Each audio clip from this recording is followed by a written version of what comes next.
الحمد لله رب العالمين. أشهد أن لا إله إلا الله وحده لا شريك له، وأشهد أن سيدنا وحبيبنا محمدًا عبد الله ورسوله. اللهم صل وسلم وزد وبارك وتكرم على سيدنا وحبيبنا ونور أبصارنا محمد وعلى آله وأصحابه أجمعين. يا أيها الذين آمنوا اتقوا الله حق تقاته ولا تموتن إلا وأنتم مسلمون. ئیمانداران و خواناسانی زۆر بەڕێز، ژیان هەمووی ململانەیە. ململانەی سەرەکیمان ڕۆژانە شەوانە لەگەڵ نەفسی خۆماندایە. بربەرەکانی من و تۆ لەگەڵ نەفسەکەماندا کە بەردەوام هانمان دەدا بۆ خراپە، بۆ حەسوودی، بۆ بەخزلزانین و پێشێلکردنی حەق، ئێمە بەردەوام لە سەنگەری ململانی نەفس داین. شەیتانە هەرە گەورەکە، ئیبلیس و دار و دەستەکەی لە باوە گەورەمانەوە کە ئادەمە تا ئێستا و تا دوایین مرۆڤ بەردەوام هانمان دەدا بۆ خراپە. ئەبێت تۆ ململانی لەگەڵ بکەی و ڕەدی بدەیتەوە بە قسەی نەکەی و شوێنی خۆی و شوێن کەوتوانی نەکەوی. کەسانێک کە ململانیەمان دەکەن دژایەتیمان دەکەن لەسەر ئاینەکەمان. کەسانێکی تر کە دژایەتیمان دەکەن وەکو نەتەوە، وەکو خاک، وەکو زمان، وەکو ڕەسەنایەتی ئەم میللەتی کوردە، مێژووی شیرین و پاک و سپی، وەکو بەفری سپی زستانی شاخەکانی کوردستان، دەیانەوێت ئەو کولتورە ڕەسەنە جوانە ئیسلامیەمان لێ تێکدەن. نابێت تۆ بێ هەڵوێست بی، تۆ بەردەوام لە ململانێ دای. تا دەگاتە ململانی نێوان دوو بازرگان، دوو خوێندکار، دوو هاوپیشە، دەگاتە ململانەی نێوان دوو وەرزشەوان کە هەر یەکەیان دەیەوێت بەرامبەرەکەی لە عەرزدا، پشتی لە زەویدا، لە ساحە دووری خاتەوە، شکستی پێبێنێ. بۆیە لێرەدا دوو زاراوە دێتە کایەوە، دۆڕاو لەگەڵ براوە. وتاری ئەمڕۆ لەگەڵ جەنابتاندا لە خزمەتتانە باسی ئەوە دەکەین، لەم ژیانەدا،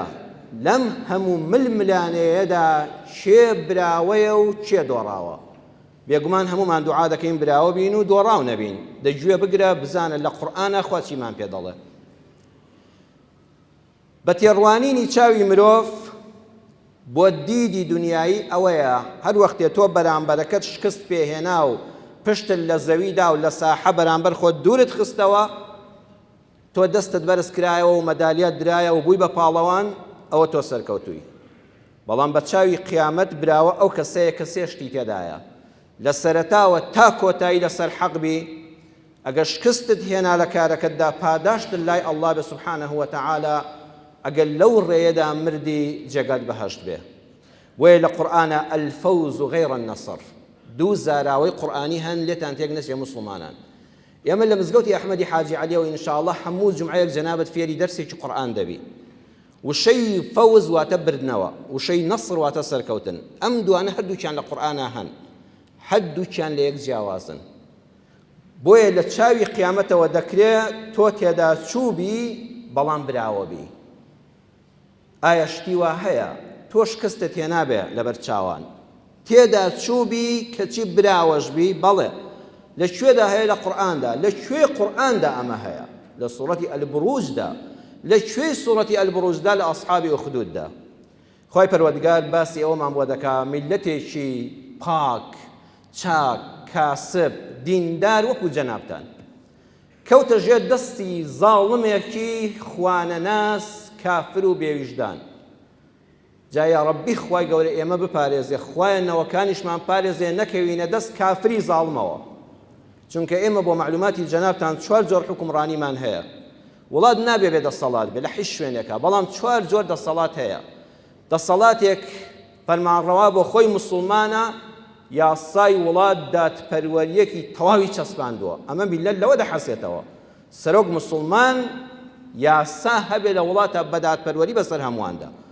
دووەمیان مسلمانە و زاڵمە کابرا ناڵە مسلمانی مزگەوت دەکاتەوە قورئان دەخوێنێ عومرە دەکا بەڵام یاسا لە وڵاتە پڕە لە ستەم و ستەمکاری یاسا وەک تۆڕی ڕاواسی وایە بچووکەکان دەگرێ گەورەکان تۆڕەکەی قوت دەدەن ئەم وڵاتە قەت تێیدا ناحەسەیەوە سێیەم دەسەڵاتدارەکە کافرە بڕوای بە دین و ئیمان و ئیسلامەتی نییە بەڵام یاسا هەیە لە وڵاتە پابەندە بە یاساکانەوە دادپەروەری هەیە ئەم وڵاتە موسڵمان دەتوانێت پەنای بۆ بەرێت تا سەرفراز دەبێت وە تێشیدا دەحەسێتەوە وەکو ئەوروپای ئەمڕۆ کە کافرە بەڵام یاسایەکی دادپەروەرانە هەیە بۆ هەمووان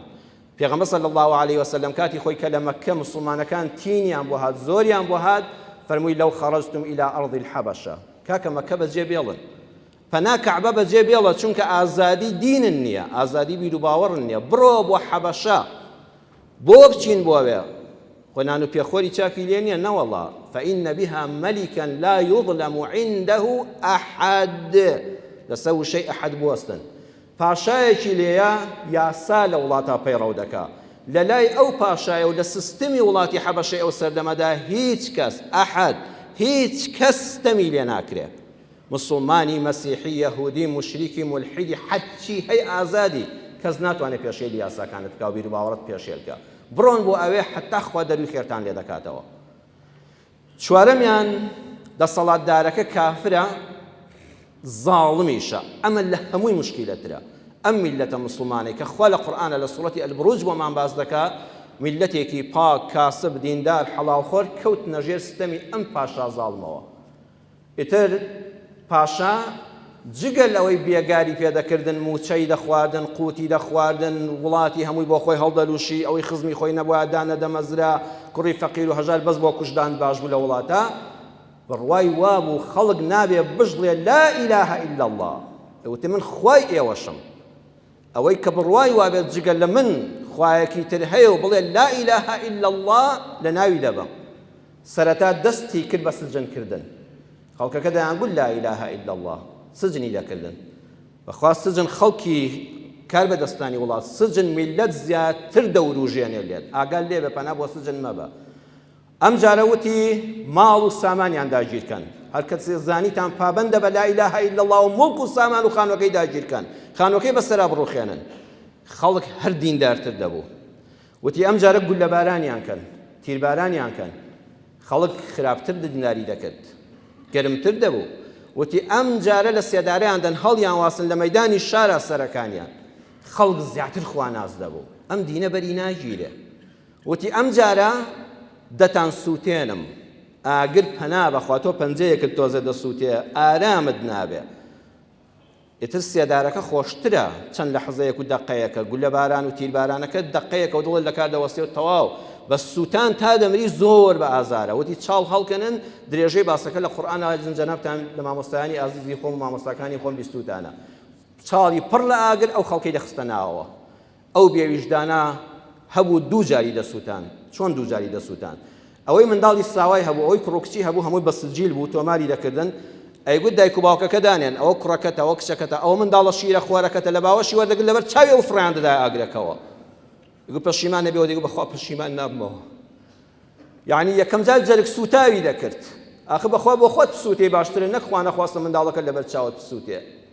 ئەو زاڵمە یەکەم جار منداڵەکانی دەسووتاندن کوڕکچەکەی دەسووتاندن ئەم جار دەیگوت بۆ خۆی بسووتێنن یعنی یەکەم جار بە جەرگ سووتان ئەم جار پاشان بە سووتان کەسەکانم ئەم لا إله إلا الله باجی دەوێ ئەم جومعە و جەماعەت و مزگەوت و الله ئەکبەرە هەروە بە ئاسانی نەگەیشتووە قوربانی زۆری لە پێناودا دراوە قەدری لا إله إلا الله کەت بزانە ئەم لا إله إلا الله بە خۆڕایی نییە کلیلیکردنەوەی بەهەشتا تا خانوویەکی 100 مەتری دەست دەکەوێت بە پارەی حەڵال سوێت دەبێتەوە ئەی کۆشکی بەهەش کە کلیلەکەی لا إله إلا اللهە هەروە ئاسانە ئەمە مێژووی ئێمەیە ئەمە مێژووی خوا ناسان و ئەهلی تەوحید و لا إله إلا اللهە هیچ کەس پەشیمان نەبەوە هەموو ئەو میلەتەی لەناوبرد هەمووی سووتاندن لە ئاگرا پاشا و دار و دەستەکەی کۆیلەکانی ماستاوچیەکانی ڕاوێژکارەکانی کاوێژکارەکانی وتیان قوربان سەرکەوتی بە دید و تێڕوانینی دنیایی پاشا سەرکەوت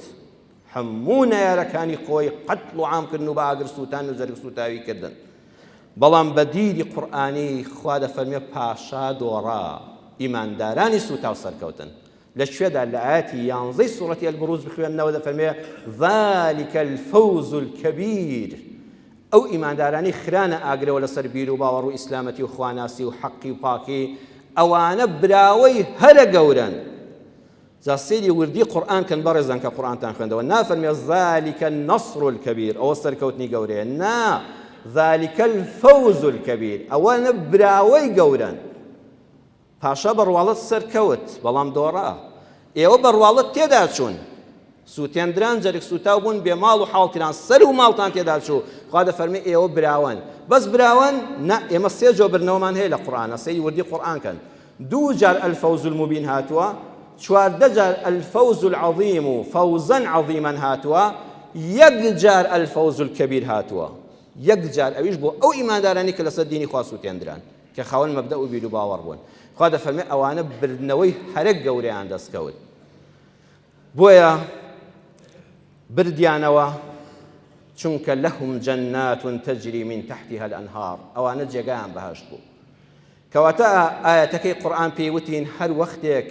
تۆ لەسەر حەق بووی لە سەرەتا تا کۆتایی بیر و باوەڕەکەت حەق بوو یاساکەت حەق بوو مەسەلەکەت حەق بوو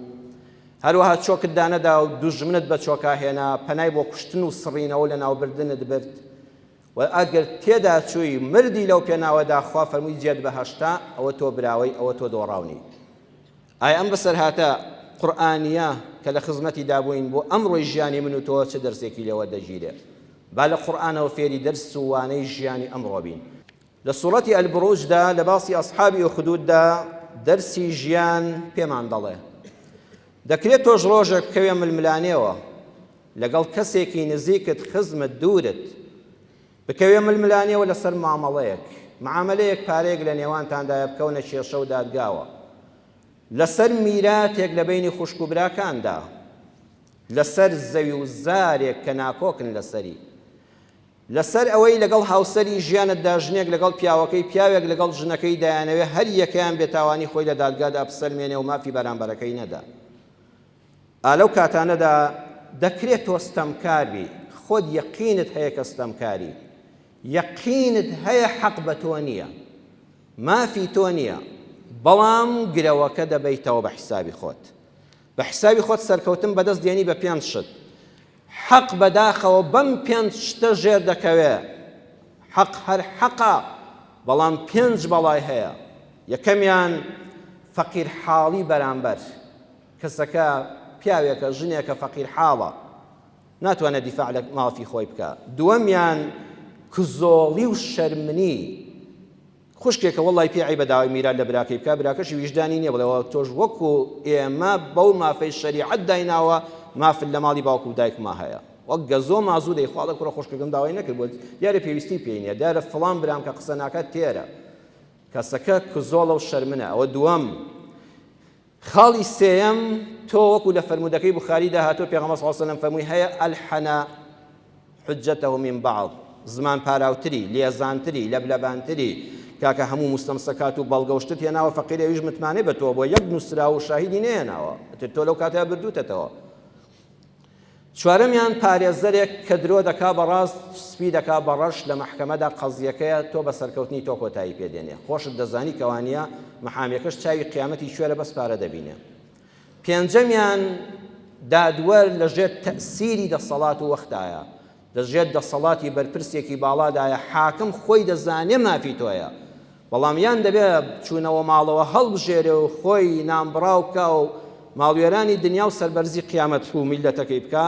یان دەبێت چاو داخاو بە قسەی کاربەدەستەکە پشتی تۆ بگرێ و حەقەکەی ئیهمالکە بەم پێنجە بەڕێزان حەق لە ناو دەبرێ بەداخەوە ئالەم کاتەدا ئەگەر چوویتەوە ماڵەوە دەست بە سمێڵتان مەهێنە و دەست مەخە سەر سنگت بڵێ سەرکەوتم لە دادگا بە سەرکەوتووی هاتیە دەرەوە بەڵام بە تەعبیری قورئانی تۆ گەورەترین دۆڕاوی تۆ سەرکەوتنت بەدەست نەهێنا چونکە دەستکەوتەکەت بەس پارە بوو ڕاستە پارەت لە بەرامبەر بردەوە و مامەڵەکە بۆ خۆت دەزانی حەق نییە پارە دەست تۆکەوت ڕاستە زەویەکەت بەدەست هێنا ڕاستە باجی خراپەکاریەکەت لە دنیادا نەدا نە گیرای نەدرای بە مەحکەمە نە هیچت لێ کرا بەڵام دۆڕای چونکە ستەمت کرد لە خۆت ستەمت کرد لە ویژدانێک کە حتا مردن ناهێڵە بحەسەیتەوە ئەی قوڕ بەسەر ئەو کەسەی لە مەحکەمە دەیباتەوە بەڵام خۆی دەزانێوانە قەت ئەوەی لە ناختایە دڵنیا بە شەوێک بە ئیسراحەت ناچێ سەرسەوین تۆ دۆڕای ستەمت کرد لە کەسی بەرامبەر کە حەسرەتت کرد بە دڵیدا کە هەژارت خست کە ماڵ و منداڵت وێران کرد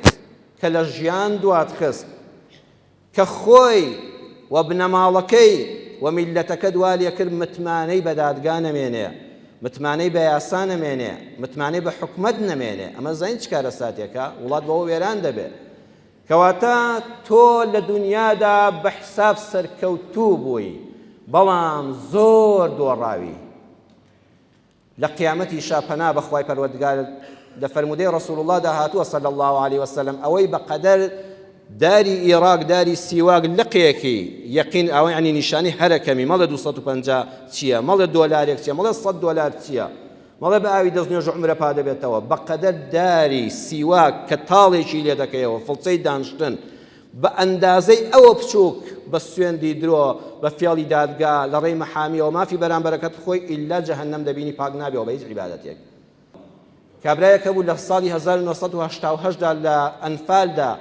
کە 182,000 کەسی ئێمە وەکو ئەسحابی ئوخدود ئاوا خرانە چاڵەوە عەینی ئەسحابی ئوخدودیان لێکرا بەس لەسەر ئەوەی موسڵمان بوون و کوردێکی پاک بوون یەکێ لەوانە تاقە کەسێک کە مەرسوومی جمهوری بۆ دەرچووە کە بە فەرمانی سەرۆکی ئەو کاتەی عێراق کتابی ڕسمی بۆ دەردەچێت لە ڕێی پیاوانی بەڕێزی وەکو جەنابتان خاوەن قەدر و دیوەخان چونکە ئەو پیاوە زۆر نامبدە بووە شێخی تەریقەت بووە کۆمەڵێ مریدی و منسوبی زۆری هەبووە پیاوێکی ناسرا و لای شێخانی عەرەبی جنوبیش تەکلیف لە سەرۆکی ئەو کاتی لە ناوچووی عێراق دەکەن کە مەرسوومی جمهوری بۆ دەرکات لە ئەنفالە بەس ئەو پیاوە خۆی دوژنەکەی حەود منداڵەکەی ئازادیان کەن بیان هێنەوە سلێمانیان هەولێر لەکوێ پێی خۆش بوو خانی باشی بدەنێ فەوجی جاشیشی بۆ بکەنەوە معاشی مانگانەشی بدەنێ ئەو پیاوە بە ڕێزەش خوا لێی خۆش بێ شێخ حسێنی هەزارکانی بووە شێخ حسێنی هەزارکانی خاوەنی دوو خێزان حەود منداڵی جگەر گۆشە خاوەنی دۆست و مەحبوب لەبەر چاوی سەدان هەزار کەس زیاتر عالم هەمووی هاوار دەکا منداڵ لە دەستی دایکی دەفڕێنن ئەو زاڵمانە ئەویش چاوی وا لە ژن و منداڵەکەی خەریکە دەیانبەن و سوکایەتی بە ناموسی دەکرێت لەو کاتەدا کتابێک دێ دەڵێن قوربان جەنابت ئازاد کراوی ئەڵێ بە فەرمانی چی ئەڵێن بە فەرمانی سەید ڕەئیس تەکلیفت بۆ کراوە تۆ خۆت و دوو خێزانەکەت و منداڵەکانت ئازادن خانوت دەدرێتێ سیارەت دەدرێتێ موچەت بۆ دەبڕدرێتەوە فەوجی جاشت دەدرێتێ و ئازادانە بۆ خۆت بسوڕێەوە ئەڵێ ئێوە خەڵکە ئەڵێن تو حەقی ئەو خەڵکە نەبێ ئەو خەڵکە چارەنووسیان جیاوازە ئەڵێ جاخر چۆن شتی وا دەبێ ئەڵێن بابە لەسەری مەڕۆ خێرا فریاکەوە خۆت ڕزگارکە ئەڵێ بڕواتان هەبێ شتی وا قبوڵ ناکەم من لەگەڵ ئەو خەڵکە ژیاوم باب و باپیرمان لە گۆڕستانێک نێشراوە لە کانی و ئاوێک ئاوما خواردوێتەوە منداڵی ئەو خەڵکە عینی جەرگی خۆمە ئەوانە منیان بە پیاو زانی لە ناو خۆیاندا واللهی دوا بەشەری ئەو خەڵکە ئازاد نەکرێ قبوڵم نییە کابرا ئەڵێ بڕواکە لەوانەیە منیش لە ناوبەرم ئەمە فەرمانی سەید ڕەئیسە ئەڵێ کەیفی خۆیەتی من فەرمان لە ئەڵڵا وەردەگرم کە پێوتم خیانەت لەگەلەکەت مەکە خیانەت لە کەسێک مەکە کە بە پیاوی زانی و هاتە دەرگاکەت و لەسەر سفرە نانت لەگەڵ خوال لە ڕۆژی تنگانە بەجێ مەهێڵە من فەرمان لە ئەڵڵا وەردەگرم هەتا ئێستاژە و پیاوە گۆڕەکەشی خۆی و دوو خێزان و منداڵەکانی لەگەڵ ئەو خەڵکەدا ژێرگە خاک کرا ئەوە مەردایەتیە شێخ حسێنی هەزارکانی بردیەوە یان دۆڕا بردیەوە هەتا سەربەرزە هەزاران شەهیدی ئەم وڵاتە بە سەربەرزی سەریان نایەوە هەزاران سەرکردەی دز و گەندەڵی ئەم وڵاتەش هەموو ڕۆژێ زیندون کاروانی ئۆتۆمبیلە جام ڕەشەکانیان زۆرە بەڵام حتا بڵێ شکست خواردوون یا ڕەبی خوای پەروەردگار بە گەورەی خۆ لە شکست خواردوان بمان پارێزی یا ڕەبی خوا براوە بین لە دنیا و لە قیامەتە بە سەربەرزی بژین بە سەربەرزی بمرین خوایە بە سەربەرزی زیندوو بکرێنەوە لە قیامەتە یا ئەڵڵا یا ئەرحەم الراحیمین شیفای نەخۆشەکانمان بدەی یا ڕەبی خوایە دڵبەخەمەکانمان دڵخۆشکەی کوردستانمان وڵاتمان یا ڕەبی خوایە هەموو جیهانی ئیسلام و هەموو دنیا خوایە لە شەڕ و فیتنە پارێزی خوایە لە دەستی زاڵم و کافر پارێزی یا ئەرحەم الراحیمین اللهم عاف مبتلى المسلمين واشف مرضاهم وارحم موتاهم ونفذ عن مكروبهم وفرج عن محزونهم واقض الدين عن مدينهم واغفر لهم وارحمهم أحياء وأمواتا برحمتك يا أرحم الراحمين اللهم إنا نسألك الجنة، اللهم إنا نسألك الجنة ونعوذ بك من النار. سبحان ربك رب العزة عما يصفون، وسلام على المرسلين، والحمد لله رب العالمين.